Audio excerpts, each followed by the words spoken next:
przegramy. Proste. Zostawić telefon, odciąć telewizję i chyba dodatkowo nie spotykać się z ludźmi, bo... To oznacza, że będziemy samotni. Nie powinniśmy się bać. Podłością, która jest częścią naszej współczesności, przeszłości i prawdopodobnie przyszłości. Nawet uczy się ludzi, żeby udawali lepszych. Wyższości kulturowej, prawda, że my jesteśmy wyżsi kulturowo, takie tam dyrdy małe opowiadano. Nie ma tego. Zawierzyliśmy tej mistyfikacji. My mamy ważniejsze sprawy do rozwiązania w Polsce, niż naprawiać ten świat, prognozę naszego przetrwania. Tak, żeby nie było wątpliwości. Niektórzy mówią, że do BRICS-u powinniśmy przystępować. Dlaczego to ale jest bardzo ważne? Fałszywi sojusznicy są dużo groźniejsi niż jawni wrogowie. A ten świat umiera. Poszukajmy mądrości. Po prostu. Dołącz do przygody, w której zadbasz o swoje zdrowie. Poznaj partnerów naszego kanału. Hemp King, Biozdrowy i Biowen. Odkryj produkty konopne, zdrową żywność z czystym składem i suplementy diety bez zbędnych dodatków. Linki do naszych partnerów znajdziesz w opisie pod filmem.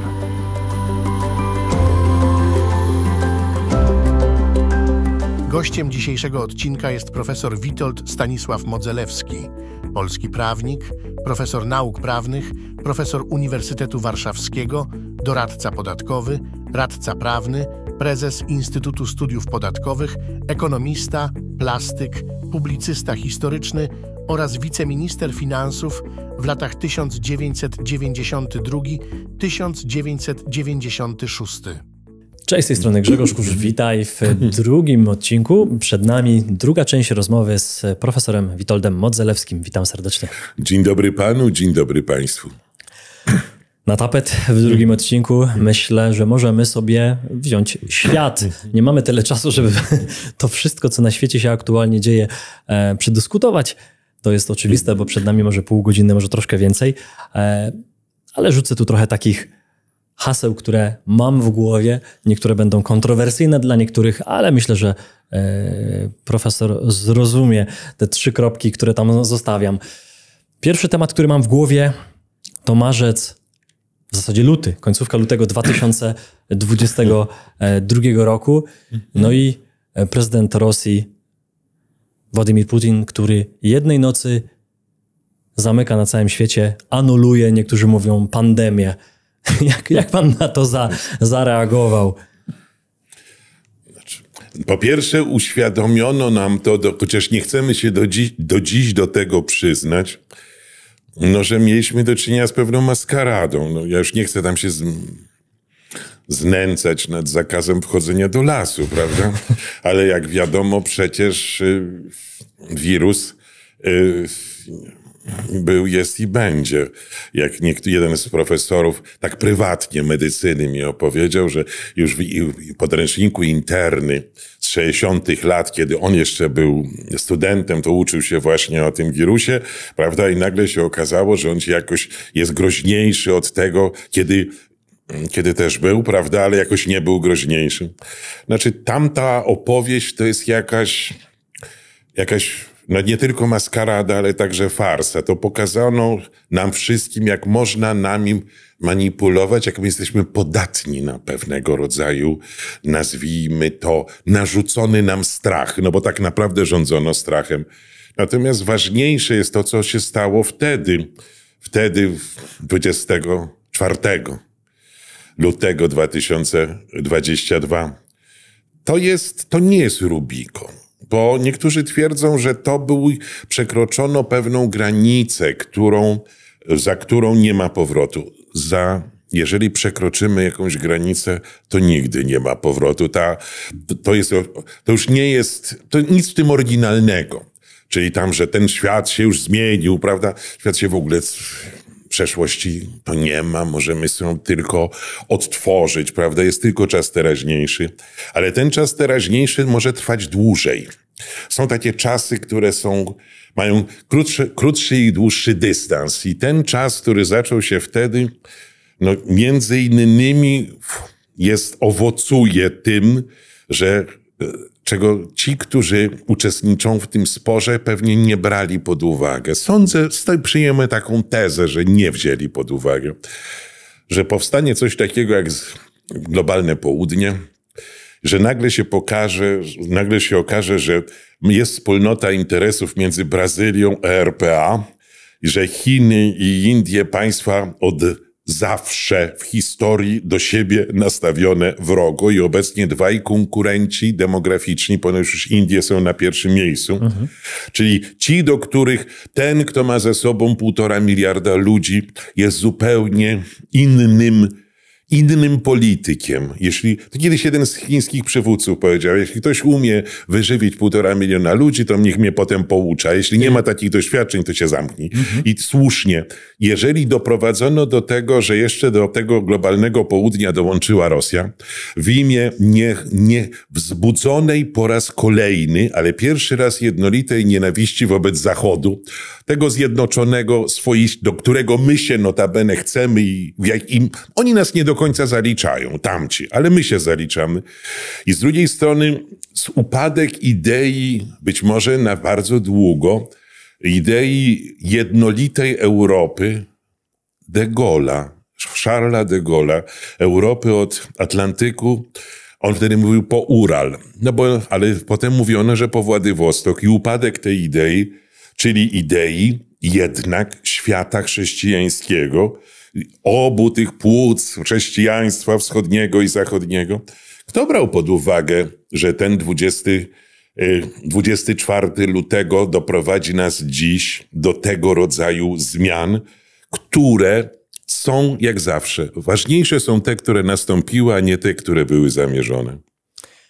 Dokładnie tak. Sporo się wydarzyło. Wspomina pan o BRICS-ie, który rozwija się niesamowicie, pęcznieje jak drożdże. Jak dzisiaj tu rozmawiamy, to w zasadzie kilka dni temu Turcja zgłosiła chęć przystąpienia do BRICS-u. Ta sama Turcja, która obiecywała, wysyłając swoich obywateli do Niemiec, że najpierw wyślemy naszych obywateli, najpierw naszych Turków, niech oni się tam asymilują, a później my będziemy was wspierać, czyli będziemy po waszej stronie.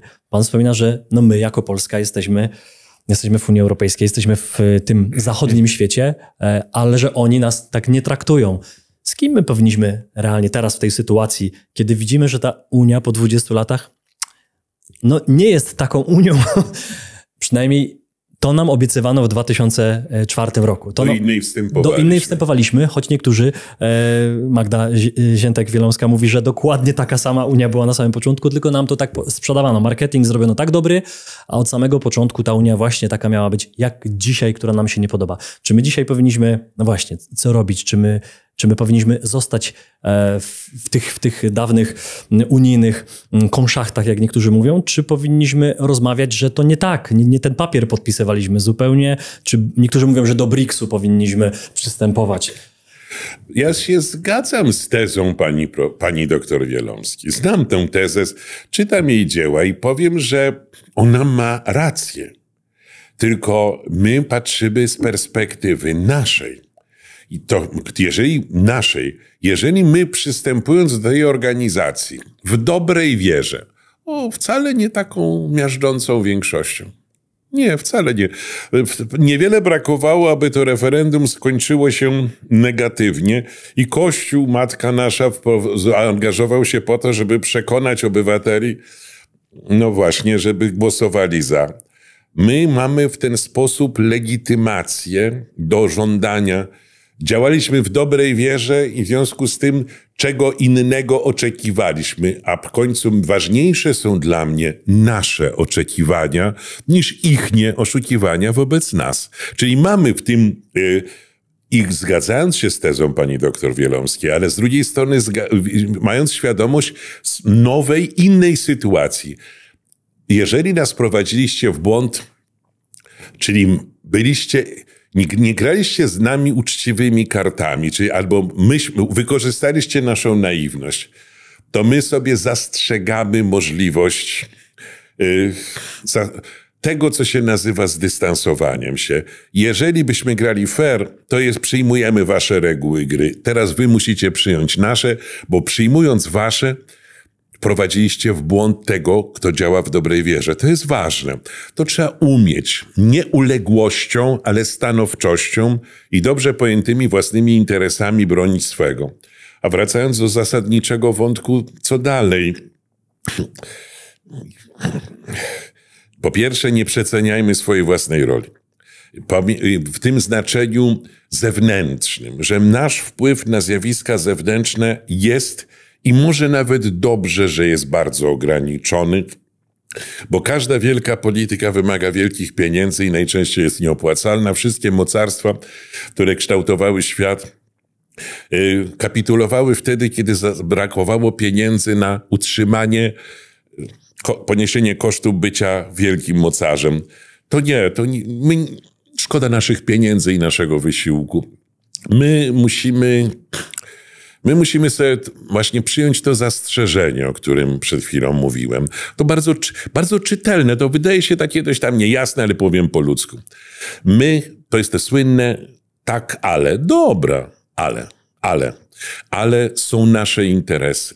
Czyli to nie powiem nic oryginalnego. To prawda, że tę tezę głosiłem już dość dawno, wtedy, kiedy jeszcze nie była nikomu, kiedy mieliśmy się w pełni integrować z Unią Europejską. Jedynym, pamiętam, zapraszono mnie na takie dyskusje, że jakie jest nowe idee, to jest pełna integracja z Unią Europejską. Mówię, dajcie spokój, to znaczy nie mamy żadnego programu, bo nawet nie wiemy, z czym mamy się integrować. Nieważne, czy to jest Unia Europejska, czymkolwiek, żeby nie było wątpliwości, że to nie jest żadne tyrada antyunijna, tylko nie może być naszym programem zawierzenie cudzym, w najprostszym tego słowa znaczeniu pomysłom, które wiadomo, że z siłą rzeczy nie będą w naszym interesie, a jeśli będą, to tylko przez przypadek.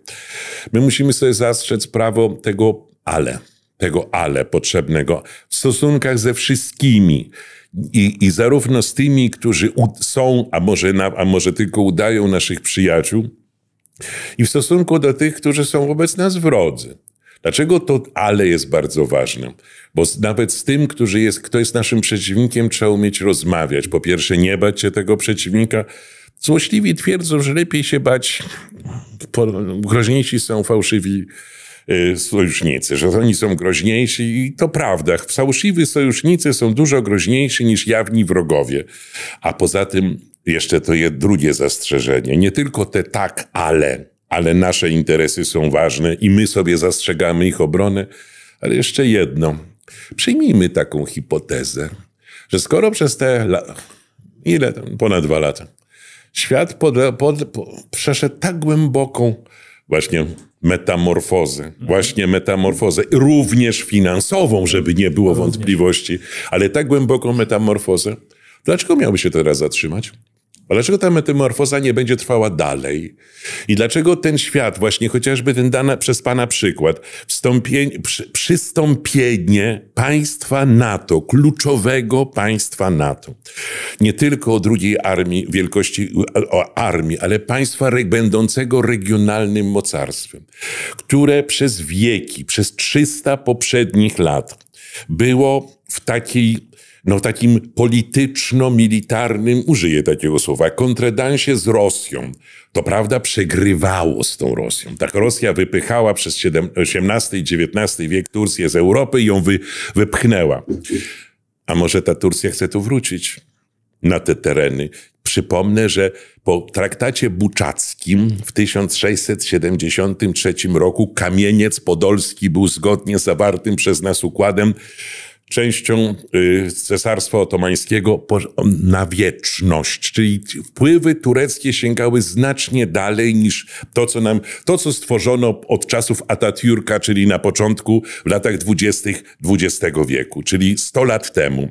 Czyli może wielka metamorfoza będzie trwała dalej, a w tej wielkiej metamorfozie musimy, ostatnie zdanie, stworzyć własne prognozy. Własne polskie prognozy, które będą uwzględniały nasze interesy. I od tego zacznijmy. Więc jeżeli będziemy mieli prognozę naszego przetrwania, tak, żeby nie było wątpliwości, naszego przetrwania, a przetrwanie dotyczy dobra każdego obywatela, tak, bo wtedy, kiedy suma dóbr poszczególnych, dóbr naszych powszechnych i dóbr naszych indywidualnych tworzy nasze dobro publiczne, wspólne, nie będzie chroniona i przez nas nie będzie chroniona, to przegramy. Proste. Od 2 lat Mówi się o tym, że 24 rok, czyli ten, który właśnie trwa, będzie rokiem zmian. Miał być to rok ogromnych zmian i faktycznie tak się dzieje. A przed nami jeszcze 3 miesiące, w zasadzie 4 miesiące, bo nagrywamy we wrześniu, a przed nami wybory w Stanach. Przed nami wiele zmian związanych chociażby z rozwojem BRICS-u. Przed nami to, co się dzieje dalej na wschodzie. Przed nami zapowiadane w telewizji jakieś powroty pandemii, jakieś lockdowny. Zastanawiam się, jak pan reaguje w ogóle na ten ogromny szum informacyjny, bo mam wrażenie, że żyjemy w czasach, że jest tak dużo tych informacji, że naprawdę trzeba by było zostawić telefon, odciąć telewizję i chyba dodatkowo nie spotykać się z ludźmi, bo nawet nie oglądając wiadomości, nie słuchając przekazów chociażby na YouTubie, jeszcze są ludzie, których spotykamy, którzy i tak nam powiedzą, co się wydarzyło. Tak było chociażby 11 września, tak było przecież 24 lutego. Nawet jeśli ktoś nie oglądał wiadomości, to i tak się dowiedział. Jak pan reaguje? Bo czasami oglądając pana materiały, widzę, że jest ogromny dystans i brak zaufania do mediów, że to po prostu ściema jest, że to jest wywoływanie strachu, że jeśli pandemią już się nie przejmujemy, to teraz wojną. Ta wojna już troszkę spowszechniała, no to teraz szukamy następnego straszacza. Jak to wygląda pana zdaniem? Czy faktycznie nie powinniśmy się bać? Bo wielu ludzi, również studenci, o których pan wspominał, są wystraszeni, boją się. Czegoś oni się boją. Może żeby odpowiedzieć na pana pytanie, zacznę od takiego oto banalnego stwierdzenia. Nie doceniamy znaczenia nikczemności, podłości jako takiej złej idei organizującej ten świat. My tak koloryzujemy wszystko, tak poprawiamy. To jest zresztą od wieków tak było. Świat poprawiony, obraz, on nigdy nie jest tak naprawdę poprawiony, tylko obraz tego świata jest poprawiony. Makijaż, prawda? A niektórzy nazywają to jeszcze bardziej tak dosadnie, że taka ściema estetyczna, prawda? Że ty udajesz inny wizerunek. Nawet uczy się ludzi, żeby udawali lepszych. Być może nawet to ma jakiś sens. Ja nie odsądzam tego.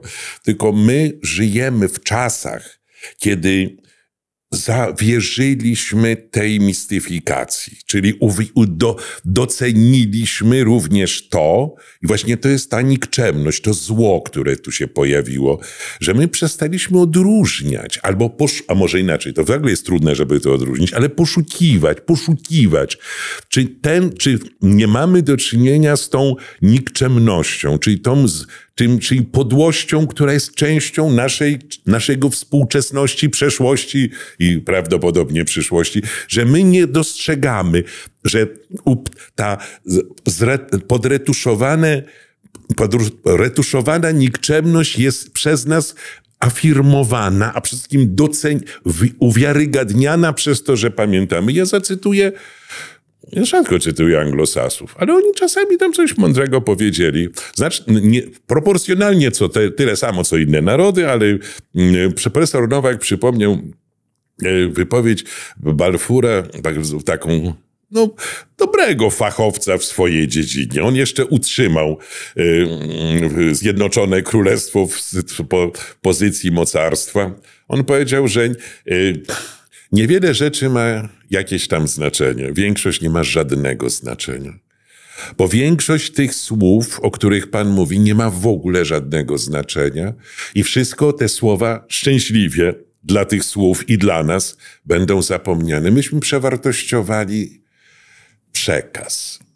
Widzi pan, to są ci ludzie, którzy oglądałem w kawiarni wczoraj z małżonką byliśmy i siedzieli koło para trochę młodszych od nas ludzi i oglądali sobie telefony, prawda? Zamiast flirtować, nie wiem, czy takie słowo ktokolwiek się używa, oglądali telefon. Przeceniliśmy to właśnie o czym mówi Balfour. On mówi, że niewiele rzeczy miało znaczenia, a większość nie ma żadnego znaczenia. A jeszcze trzeba mieć tą mądrość, żeby znaleźć te, które mają jakiekolwiek znaczenie. Czyli zostaliśmy wciągnięci w pewien kontredans, rytuał uczestnictwa. I może właśnie dlatego trzeba w imię tego spostrzeżenia balfurowskiego no właśnie zdystansować się od tego. To jest trudne, żeby nie było wątpliwości, bo w sumie to oznacza, że będziemy samotni. Ale to, że my teraz uważamy się za uczestników istotnych, też jest ułudą. Tak, jest ułudą, że to, że uczestniczymy świadomie w tym świecie, znaczy, że my naszymi głowami uczestniczymy, że on jest naszym światem. My tak samo ich nie obchodzimy, jak nie obchodziliśmy poprzednio, ale to jest ta część właśnie owego misterium. Więc starajmy się znaleźć, jeżeli mogę tam coś powiedzieć od siebie z głowy, czyli z niczego, żebyśmy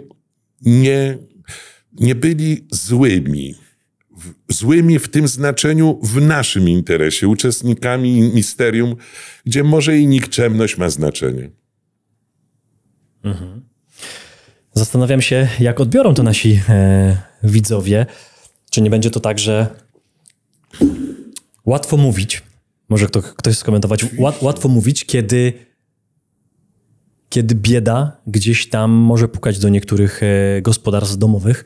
Na pewno, widząc rachunki, które są pokłosiem decyzji Zielonego Ładu, nowego Zielonego Ładu, czy tam którejś wersji Zielonego Ładu, większość tych ludzi, którzy głosowali w parlamencie, totalnie nie wiedzieli, co tam jest, no bo to są tony przepisów, dokumentów, zmian ogromne, jeszcze większe niż w polskim Sejmie, z tego, co słyszałem od ludzi bardziej zainteresowanych tematem.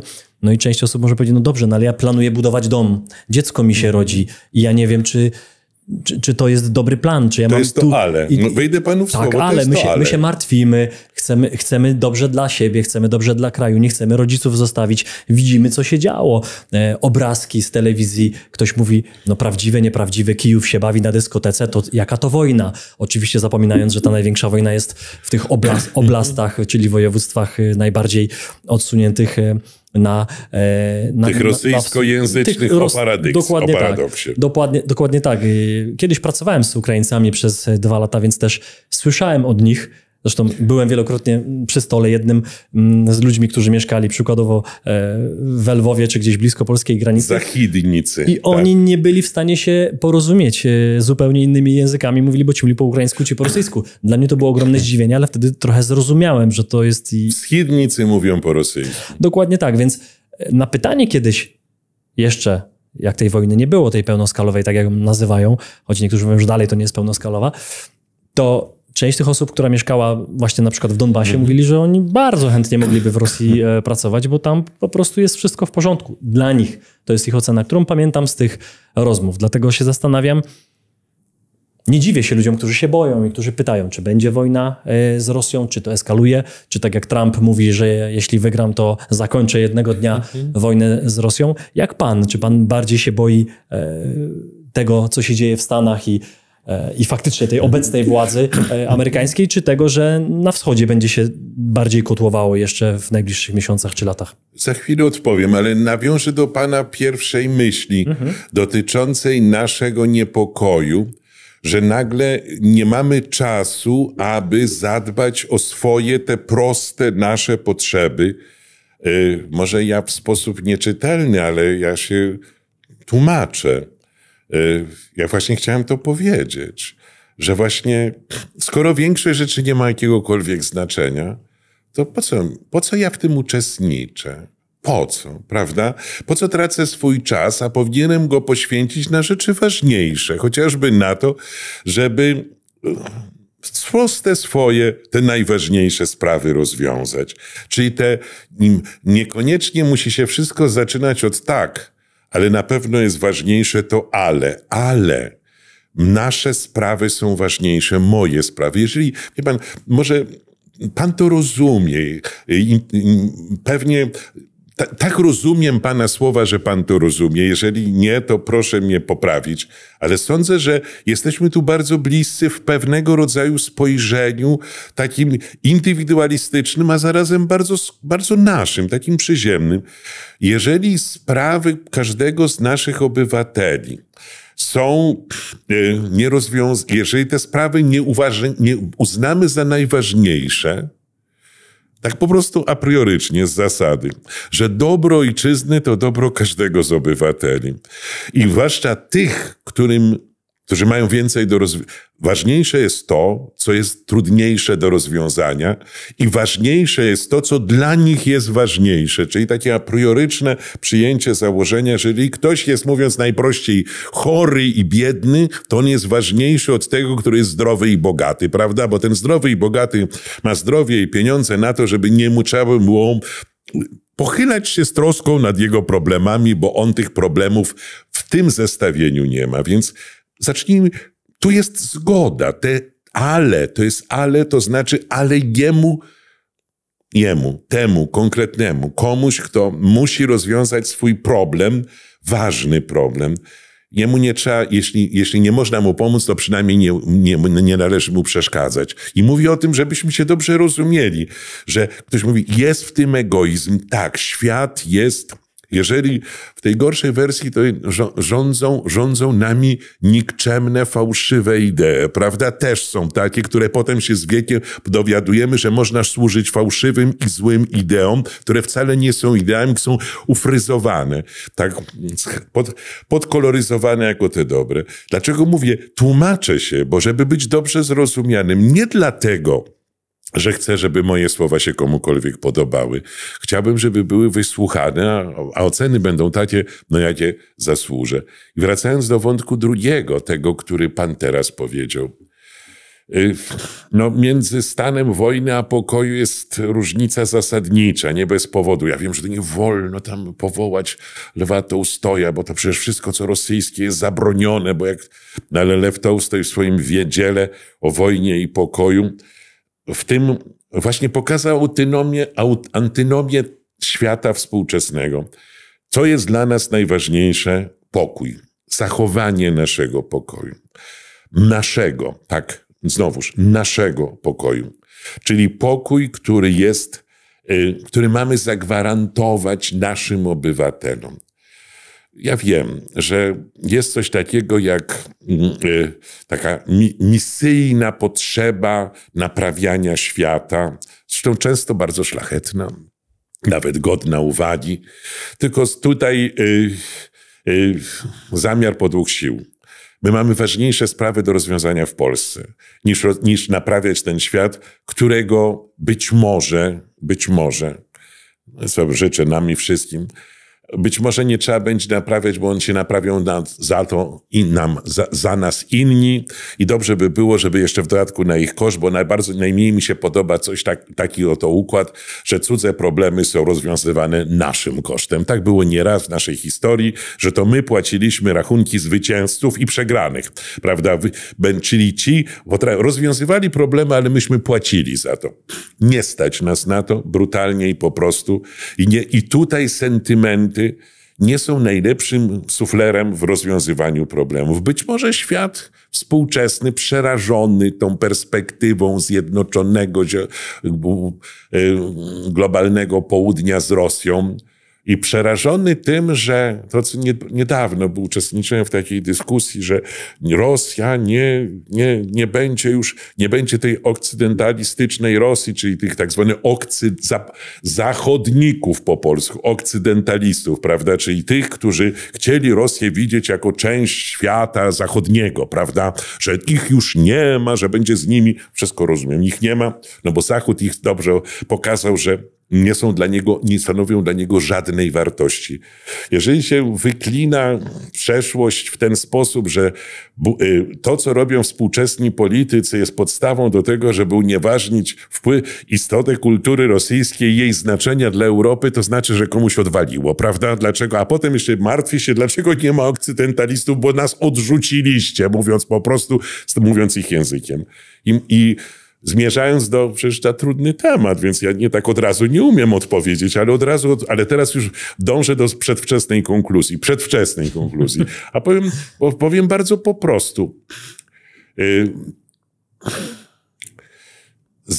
Z reguły z tego rodzaju czasów wynika niezamierzony skutek. I ten niezamierzony skutek, czyli tego rodzaju sytuacje, które mają swoją dynamikę, tam się coś dzieje, ktoś się przyłącza, oczywiście, prawda, jednoczy, dzieli, to wywołuje niezamierzony skutek i okazuje się, że ten niezamierzony skutek jest ważniejszy od tego zamierzonego. Zresztą my obaj przecież nie wiemy, jaki jest zamierzony. No jaki jest zamierzony skutek obecnej wojny zastępczej między Rosją a Zachodem? Ja nie wiem. No przecież wszyscy najmądrzejsi ludzie zastanawiają się niezależnie od poglądów, że nie wiadomo, o co w tej wojnie chodzi. W końcu 20 lat Stany Zjednoczone, a przedtem 10 lat Związek Radziecki prowadził wojnę w Afganistanie i potem zaczęli się zastanawiać, po co my tą wojnę prowadzimy. Czyli głupota tego rodzaju jest częścią historii świata. Czyli nie wiadomo, o co chodzi i co będzie ważne, to co wyjdzie naprawdę. A jeżeli wyjdzie z tego naprawdę, że świat się chociażby w ten sposób zresetuje, użyję tego określenia, zupełnie nie w duchu Klausa Schwaba, że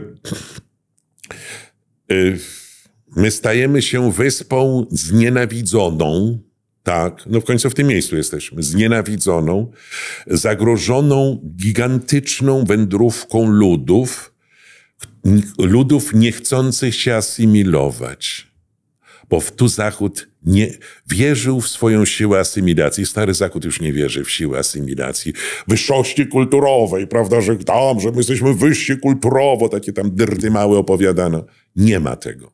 Czyli w związku z tym, jeżeli jest coś można zatrzymać, to zatrzymać to, co sprzyja tej katastrofie. Bo być może wtedy te globalne południe też będzie podlegało dekompozycji. Czym dłużej ta wojna trwa, tym szybciej się globalne południe będzie jednoczyć również z Rosją. I to chyba za późno, ale część polityków zachodnich zrozumiała. Oby dobrze o to zapamiętali.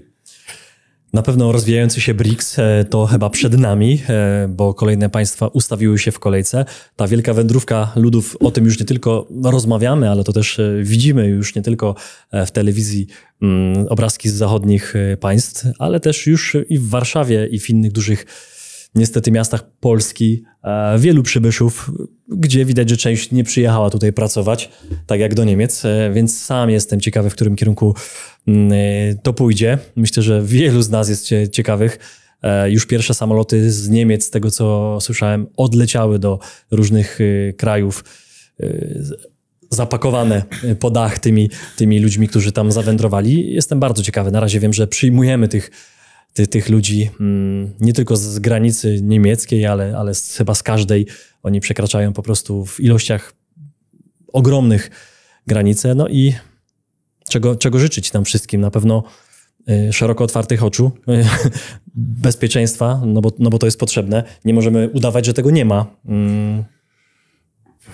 Czego nam życzyć? Nam życzyć, żebyśmy przestali się zajmować rzeczami głupimi, prawda?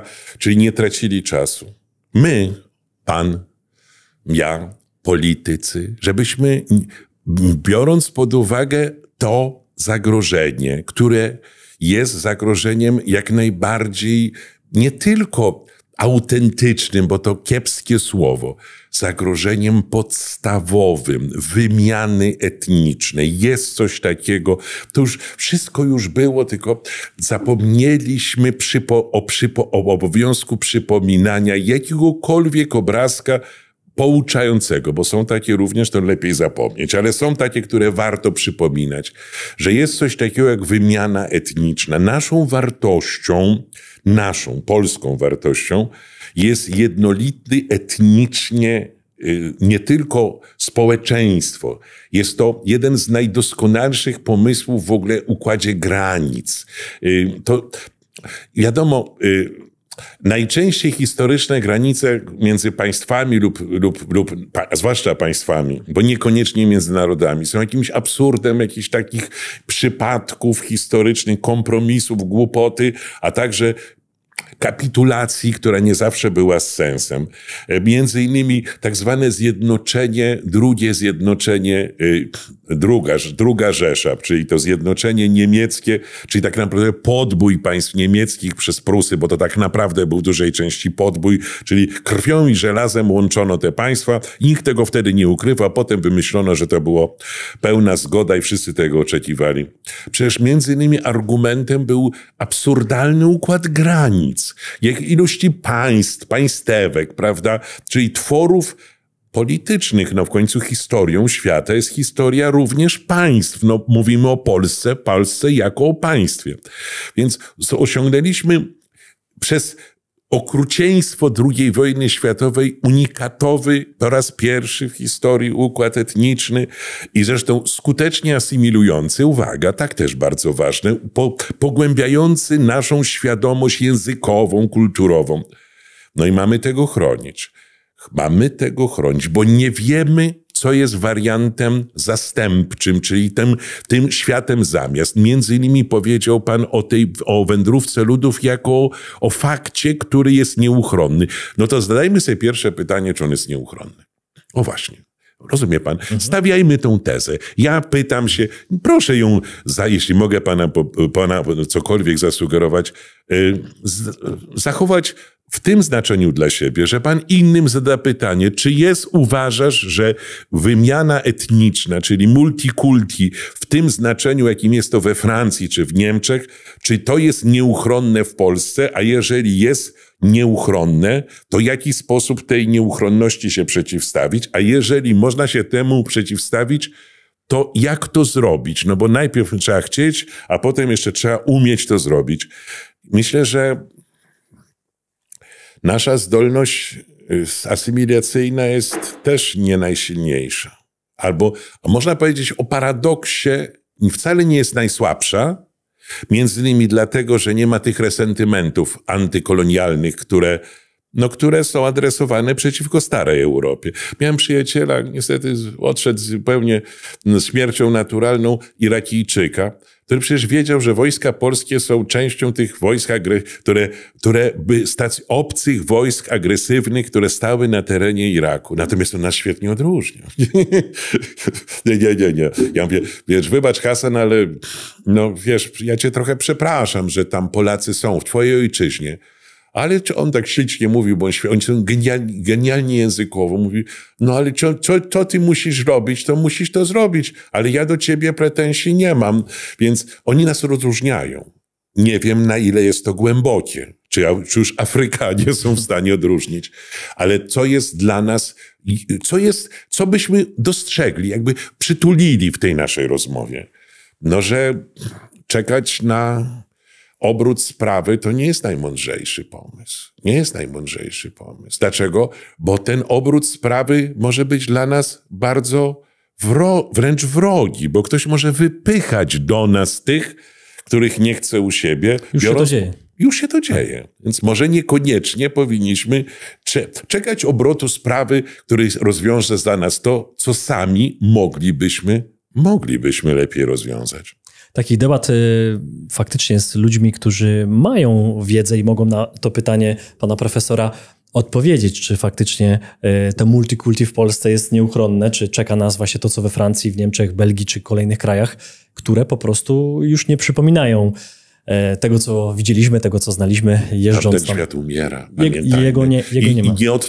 I czas przeszły dokonany. On jest nie do odtworzenia. Nie to jest gorzkie, ale żebyście sobie uświadomili. Tego rodzaju procesy są nieodwracalne, bo rację mają ci, którzy nas przeżyją. I w ich języku będzie napisana nasza historia. A ten język może być wobec nas nie tylko obcy, ale nawet wrogi. W ciekawych czasach żyjemy. Myślę, że nasi dziadkowie i rodzice też żyli, więc nie możemy powiedzieć, że te czasy są ciekawsze, ale na pewno równie ciekawe. Myślę, że możemy naszym widzom życzyć nie tylko zdrowia i wolności, ale też tego, aby walczyć, bo to jest chyba dobre słowo, aby walczyć albo chronić bardziej w tym pozytywnym znaczeniu, chronić tej normalności, do której przywykliśmy. Nie czekać, tak jak pan profesor powiedział, nie czekać na to, co nieuchronne, na to, co nam zaplanowano, bo to przecież przypadek nie jest to, co się dzieje. Na pewno. O łaskę mądrości się pomódlmy. Ci, którzy wierzą w to, że bogowie mogą nam sprzyjać, ponoć niekoniecznie, ponoć sprzyjają sprawiedliwym, prawda? To jest taka jedna z większych, ważniejszych myśli, którą ja sobie tak przyjąłem za własną. Dlaczego warto być w życiu przyzwoitym? Bo może będzie to dostrzeżone niekoniecznie na tamtym świecie, bo wiadomo, na tym świecie to wszystko, co dobre, musi być ukarane, prawda, sprawiedliwie. Natomiast może na tym świecie również ktoś będzie nam sprzyjać i uchroni nas przed złem, od którego można nas uchronić, bo nie każde może być przez nas oddalone. Powiem tak tak, żeby szukać jakiegoś słowa nie zamykającego, a może otwierającego na przyszłość. Powiem tak, poszukajmy mądrości. Po prostu. Wie pan, jak rzadko to słowo jest używane. Ja ciągle żyję w takim świecie takiej bajki, że na przykład mądra władza, taki wie pan Salomonowy, że władza, taki mądry sąd, tak, ale naprawdę coś takiego jest może nie tylko bajką. O łaskę mądrości się pomódlmy i zabiegajmy o mądrość, o tą mądrość, która pozwala nam rozwiązać problemy, oddalić zło. Poszukajmy tego. Jeśli Pana, przepraszam, to słowo współczesne kupi trochę te słowa, niech Pan zobaczy, jeszcze raz to powiem, jak rzadko się o mądrość upominamy. Upominajmy się. Ja wiem, że śmiejemy się z głupich, choćby przewielebnych, ale żeby tych głupich było mniej trochę, niezależnie od tego, że mają też prawo do swojej głupoty, prawda? Ale ważniejsi są dla nas ci, którzy będą chcieli być mądrymi, którzy ośmielą się być mądrymi. To nie jest opłacalne, ale warto dla tego żyć. Myślę, że wspólnie możemy się o tą mądrość pomodlić, bo mądrych zawsze... Oni nas wzbogacają. Tak, oni nas w każdym wzbogacają. tego słowa znaczeniu. Panie profesorze, aż mi słów zabrakło na zakończenie. Tyle mądrych padło z Pana strony. Przesada, ale miło posłuchać. Za co dziękuję. I mam nadzieję na jeszcze w przyszłości. Jak będę zaproszony, oczywiście przyjdę. Bardzo dziękuję za wyróżnienie. Cieszę się z tego, że, wie pan, to belfersko powiem do pana, taki trochę jestem belferem, to już robię 47 lat, więc wie pan, to dość długo, że wysłuchajmy innych. Bądźmy wysłuchani. Jeden z wielkich profesorów nieżyjących, notabene fizyków, powiedział, że Witek, zrób wszystko, żeby być wysłuchanym, ale i zlekceważonym, bo jeżeli ktoś będzie wrogo traktował twoje słowa, a ty, nie daj Boże, powiesz coś mądrego, to masz wroga nieprzejednanego. Tak. Więc bądź z jednej strony wysłuchany, a z drugiej strony zlekceważony, żebyś miał odwagę mówić to dalej, bo jeśli nie będzie zlekceważony, to wzbudzisz zło. Ten hejt, jak to dzisiaj się mówi, hejt, prawda? Ten hejt, ten bezzasadny, ten po to, żeby cię zgasić i wdeptać. A nie każdy jest w stanie udźwignąć ciężar owego hejtu, nawet tego dosłownego i tego w przenośni. Więc cieszę się, że mogłem być wysłuchany przez Pana. Bardzo Panu dziękuję. Mam nadzieję, że kolejna taka historia się pojawi w przyszłości. Już w głowie urodziła mi się taka myśl, że może kiedyś zorganizujemy debatę o mądrości, właśnie o tym, jaki ma cel nasz kraj, z kilkoma mądrymi głowami, jeśli o tej mądrości mówimy, bo takich debat zdecydowanie brakuje w Polsce na każdy temat, który jest istotny dla nas wszystkich Polaków. Bardzo, bardzo dziękuję. Jeszcze raz bardzo serdecznie dziękuję za zaproszenie. Dziękuję Panu. Dziękujemy, że byłeś z nami. Jeśli wciąż odczuwasz dreszcz emocji po naszym show, nie krępuj się pokazać nam tego palcem w górę i zasubskrybować kanał, abyś nie przegapił kolejnych filmów. Nie zapomnij też zanurzyć się w wcześniejszych odcinkach na naszym kanale lub posłuchać ich w formie podcastu. Do zobaczenia!